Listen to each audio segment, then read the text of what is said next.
وَإِذْ أَخَذْنَا مِيثَاقَ بَنِي إِسْرَائِيلَ لَا تَعْبُدُونَ إِلَّا اللَّهَ وَبِالْوَالِدَيْنِ إِحْسَانًا. اعوذ باللہ من الشیطان اللعین الرجیم بسم اللہ الرحمن الرحیم الحمد للہ رب العالمین وصلی اللہ علی محمد وآلہ الطیبین الطاہرین اما بعد فقد قال اللہ الحکیم فی القرآن الکریم بسم اللہ الرحمن الرحیم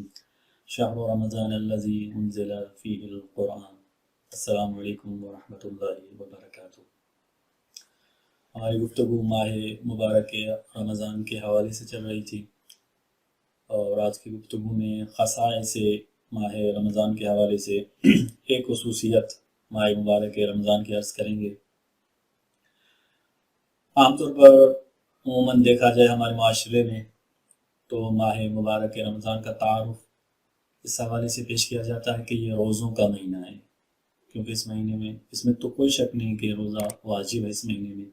لیکن ماہ مبارک کا تعارف اس حوالے سے کیا جاتا ہے. ممکن ہے کہ اس معاشرے میں عبادت کا مہینہ کہا جائے ماہ مبارک، جو کہ ہے حقیقت میں بھی، یا روزوں کا مہینہ کہا جائے جو کہ ہے حقیقت میں، مغفرت اور برکتوں کا مہینہ کہا جائے جو کہ حقیقت میں ہے بھی. لیکن سب سے اہم چیز جو ماہ مبارک رمضان ہے وہ یہ چیز ہے جس کی طرف قرآن مجید میں اللہ تبارک و تعالیٰ نے اس آیت شریفہ میں صریحاً ارشاد فرمایا کہ شہر رمضان الذی انزل فیہ القرآن، ماہ مبارک وہ مہینہ ہے جس میں قرآن کو نازل کیا گیا. اس کا مطلب ہے کہ سب سے اہم اور عظیم خصوصیت اس ماہ مبارک رمضان کی یہ ہے کہ اس ماہ مبارک میں قرآن مجید کو قرآن کو نازل کیا گیا، کتاب خدا کو نازل کیا گیا، جو کہ آیہ شریفہ آگے چل کے کہتی ہے ہدی للناس وبینات من الہدی والفرقان، جو کہ یہ وہ کتاب ہے جو ہدی للناس، تمام انسانوں کے لیے ہدایت ہے. قرآن مجید کے نزول کا ہدف و مقصد بھی اس آیہ شریفہ میں بیان ہوا. قرآن مجید کے نزول کا ہدف یہ نہیں ہے کہ فقط ہم روزانہ قرآن مجید کی کھول کے زیارت کریں اور بند کر کے رکھ دیں، یا فقط ہم تلاوت کریں بغیر سمجھے، فہم نہ ہو قرآن کا. قرآن مجید کے نزول کا مقصد فقط یہ بھی نہیں ہے کہ ہم قرآن کی تلاوت کریں، سمجھیں اور عمل نہ کریں، اسے ہدایت نہ لیں،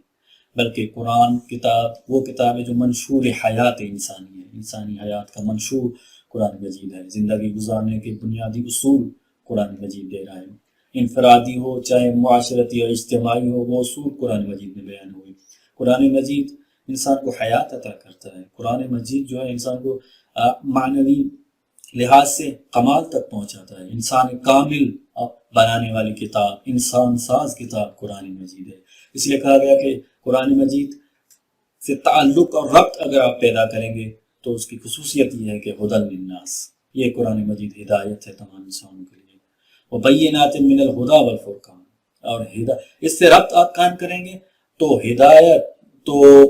بینات من الہدی والفرقان کہ ہدایت اور فرقان کی واضح نشانیاں اس قرآن میں ہیں، کہ ایک تو ہدایت کی واضح نشانیاں آپ اس سے آگاہ ہو جائیں گے اور خود ہدایت کے راستے پر چلنے لگیں گے. دوسرا اس میں ہے کہ فرقان، بینات من الہدی والفرقان، اور فرقان جو ہے اس کے بھی واضح نشانی اس میں. فرقان یعنی جو حق اور باطل کو جدائی کرنے والی چیز، جو حق اور باطل کے درمیان امتیاز قائم کرنے والی چیز ہے، وہ فرقان ہے.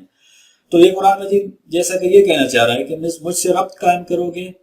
تو ہدایت بھی مل جائے گی آپ کو، اور صفت فرقان بھی آپ کے اندر آ جائے گی، جس کے بعد کبھی بھی التباس اور اشتباہ نہیں رہے گا، کہ یعنی یہ کبھی آپ کو اشتباہ نہیں رہے گا کہ حق کیا ہے اور باطل کیا ہے، حق کدھر ہے اور باطل کدھر ہے. نہیں، پھر آپ اپنے زمانے کے، جس طرح اپنے زمانے میں عمار یاسر تھے جسے علامت بنا دیا تھا ایک لحاظ سے کہ باغی گروہ کون ہے اور حق والا گروہ کون ہے. پیغمبر نے فرمایا تھا کہ عمار تمہیں باغی گروہ قتل کرے گا. تو عمار یاسر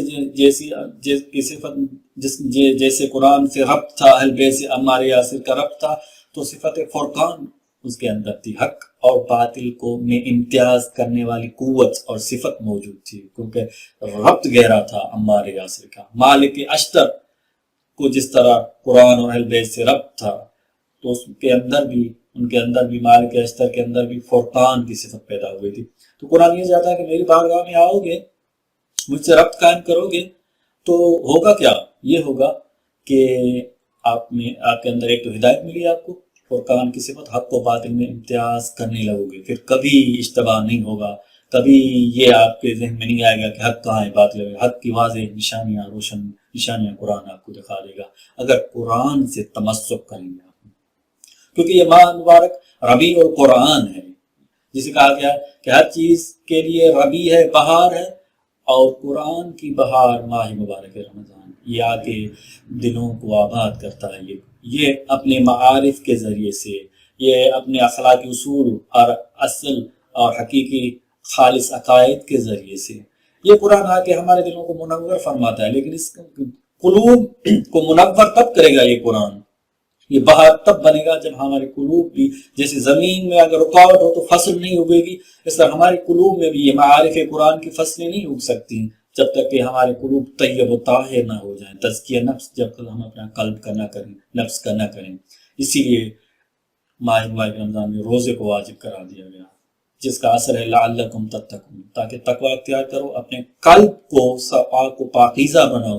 تاکہ یہ جو بہار قرآن ہے، قرآن کے معارف جو ہیں یہ آپ کے اندر پیدا ہوں، وہ صفات ہیں جو قرآن کی وہ آپ کے اندر پیدا ہوں، اور وہ اس کے لیے معنی یہ ہے کہ گناہ معنی ہے، خواہشات نفسانی کی پیروی کرتے ہیں، یہ معنی ہے۔ اس گناہ سے دور رکھنے کے لیے، خواہشات نفسانی سے دور رکھنے کے لیے روزہ واجب کرا دیا گیا، تاکہ جب اس ماہ مبارک رمضان میں آپ اس لائق بن جاؤ کہ دسترخوان قرآن میں 23 کی شب قدر آؤ، دسترخوان قرآن میں حاضر ہو، اور قرآن کے کچھ مرحلے آپ کے قلب پر بھی نزول کریں، اور جیسا کہ قرآن فہمی ہو، آپ کو قرآن سے ربط ہو، معارف قرآن آپ کے قلب پر اتریں، اس کے لیے ضرورت ہے کہ پاک و پاکیزہ ہو۔ اس لیے ہمیں روزہ واجب کرا دیا گیا کہ جب شب قدر تک روزہ رکھتے آؤ گے تو شب قدر میں جا کے اس لائق بن سکو گے کہ قرآن کے شاگرد بنو گے، اور قرآن سے تعلیم حاصل کرو گے، قرآن سے تعلم کرو گے، قرآن سے سیکھو گے۔ قرآن بہت کچھ عطا کرنے والا ہے، لیکن اس کے شرط ہے لعلکم تتقون، پاک و پاکیزہ قلب چاہیے۔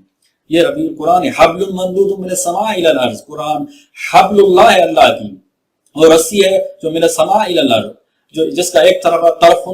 بید اللہ، جس کا ایک کونا، ایک سرا اللہ کے پاس ہے، اور طرف بایدیکم، اور ایک جو سرا ہے تمہارے ہاتھ میں ہے۔ اور اس قرآن کا ادنا سا مرحلہ ہے، یہ قرآن عربی میں نازل ہوگا،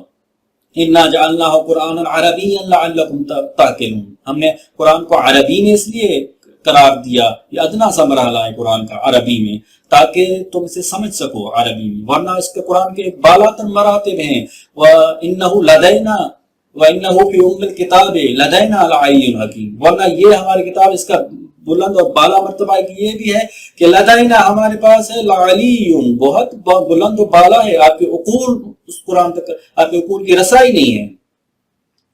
وہ حکیم اتنا مستحکم اور محکم ہے کہ اسے جز اور فصلوں اور صورتوں اور الفاظ میں تقسیم نہیں کیا جا سکتا۔ اس قرآن کو، وہ بھی قرآن ہے اور یہ بھی قرآن ہے جو آپ کے پاس ہے، لیکن وہ قرآن اس کی حقیقت بلند و بالا ہے، اس تک کوئی نہیں پہنچ سکے گا۔ وہ قرآن جو ہے وہ لوہے محفوظ میں ہے، جس تک، جیسے قرآن سورہ واقعہ میں ارشاد فرمایا کہ لا یمسہ،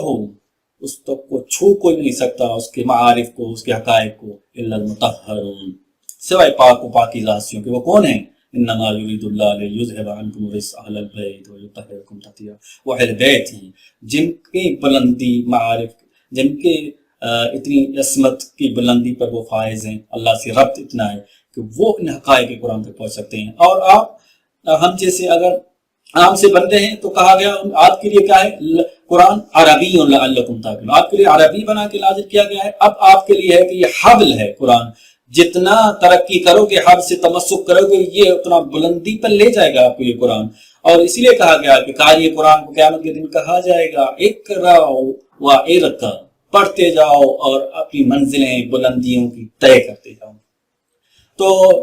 خلاصہ کلام یہ ہوا کہ ماہ مبارک رمضان کی اہم خصوصیت یہ ہے کہ یہ ماہ نزول قرآن ہے۔ اگر ماہ رمضان کو فضیلت حاصل ہے تو نزول قرآن کی وجہ سے، اگر شب قدر کو فضیلت حاصل ہے تو وہ بھی قرآن مجید کے لحاظ سے، کیونکہ قرآن نازل ہو رہا ہے۔ اللہ تعالیٰ سے دعا ہے کہ ہمیں قرآن مجید کے مبارک کو سمجھنے اور اس پہ عمل کرنے کی توفیق عطا فرمائے۔ والسلام علیکم ورحمۃ اللہ۔